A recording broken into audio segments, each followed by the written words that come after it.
Hi guys! For today's video, ayan, meron tayong gulay na di ko po alam kung ano yung name nito. Ayan, shout out po sa mga taga Tarlac, Pangasinan.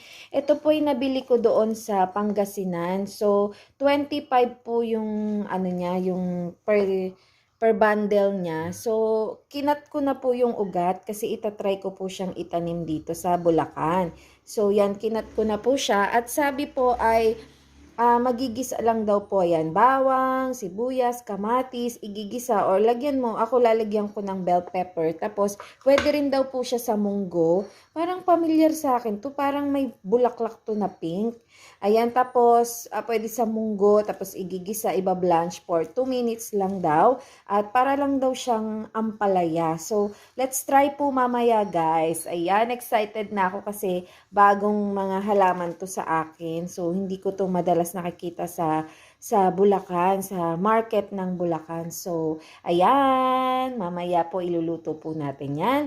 Guys, thank you!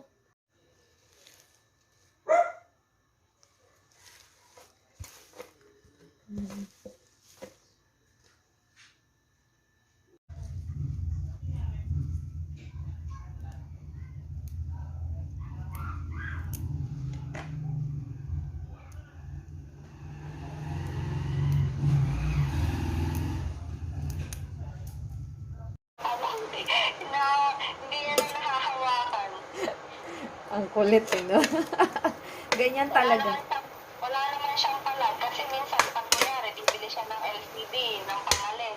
Sa akin din siya nahingi. O, edi, siyempre, pagkitaan, sa akin din dapat. Ay, King, ganyan talaga, King. Huwag ka nang pumalag. Wala kang panalo. Lahat talaga kami ang tama. Sabi ni, di ba may mga post nga si Kuya Alvin mo din ganyan din. Sabi niya nga, ang pera ko daw, pera ko. Ang pera niya, pera ko pati.